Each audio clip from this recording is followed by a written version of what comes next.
Assalamualaikum warahmatullahi wabarakatuh. Bagaimana kabar kalian hari ini anak-anak? Alhamdulillah tentunya baik ya.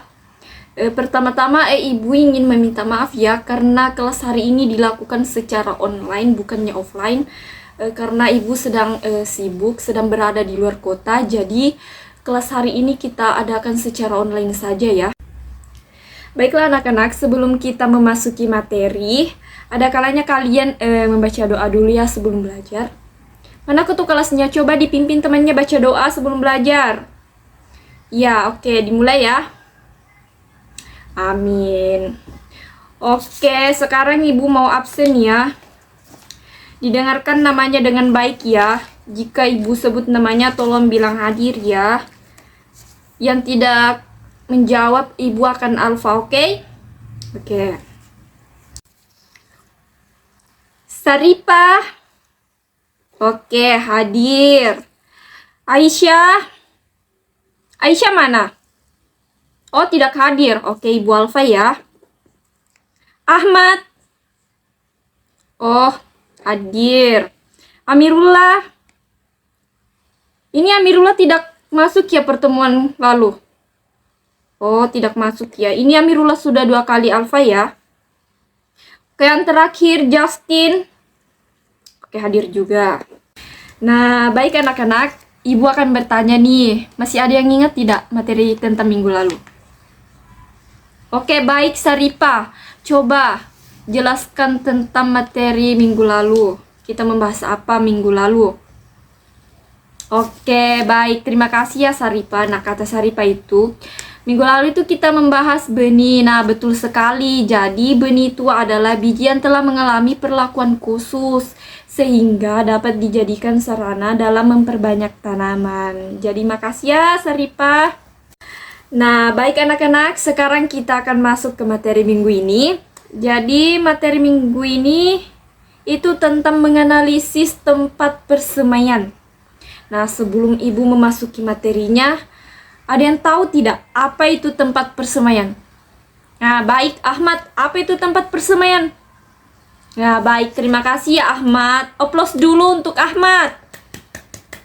Nah, jadi tempat persemaian itu merupakan suatu tempat yang digunakan untuk melakukan penyemaian benih atau kecambah dan menyapih bibit yang bersifat sementara sampai menjadi bibit yang siap tanam di lahan. Jadi terima kasih ya Ahmad. Jadi tujuan dilakukannya persemaian itu yang pertama untuk menyiapkan semai atau bibit siap tanam dalam jumlah dan kualitas yang sesuai dengan harapan kita. Nah, yang kedua itu untuk menyiapkan bahan tanam sesuai dengan tata waktu yang diperlukan. Nah, tujuan yang ketiga ini untuk menyiapkan bahan tanam sesuai dengan yang diinginkan. Baik itu jenis tanamannya, kuantitas dan kualitas yang diinginkan. Oke, sampai di sini ada pertanyaan anak-anak? Baik, tidak ada ya. Nah, selanjutnya yaitu persyaratan tempat persemaian.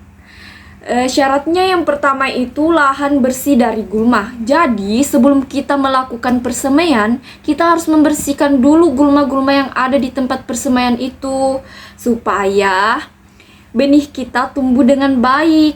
Selanjutnya yaitu suhu, kelembapan, dan intensitas cahaya. Nah, ini juga harus diatur ya. Kemudian sirkulasi udaranya harus lancar dan terlindung dari angin kencang. Kita harus mencari tempat yang strategis untuk persemaian tersebut. Jangan sampai ada angin kencang. Jadi kita harus mencari di tempat yang teduh. Oke. Selanjutnya itu media tumbuh harus gembur dan subur. Jadi kita harus menggunakan tanah yang subur. Jangan menggunakan tanah yang keras agar benih kita tumbuh dengan baik. Oke? Kemudian tidak tergenang air. Nah, ada yang tahu tidak? Ketika benih tergenang air, maka apa yang terjadi terhadap benih tersebut? Ayo, siapa yang tahu? Angkat tangan. Oke, siapa? Amirullah. Oke, Amirullah. Nah, baik. Nah, ketika benih itu tergenang, benih akan apa? Coba ulangi tadi, Amirullah. Nah, kata Amirullah itu, benih akan menjadi busuk dan susah tumbuh. Nah, benar sekali kata Amirullah. Nah, terima kasih ya Amirullah.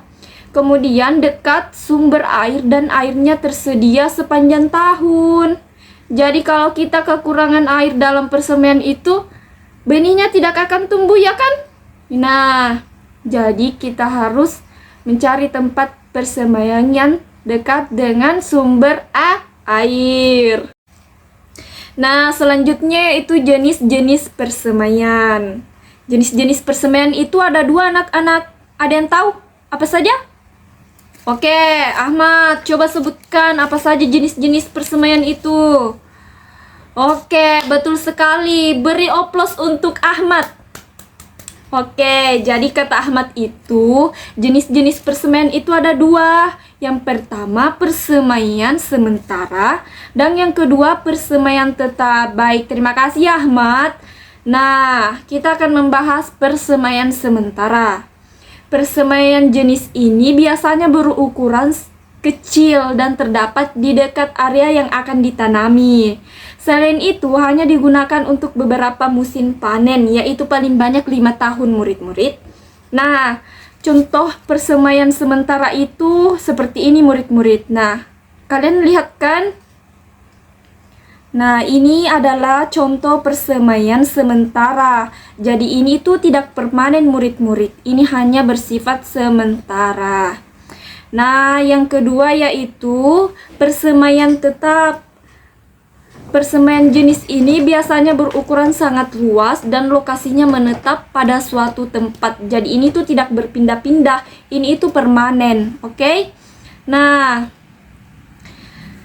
selain itu persemaian jenis ini juga digunakan dalam waktu panen yang lama, yaitu minimal 25 tahun ya murid-murid.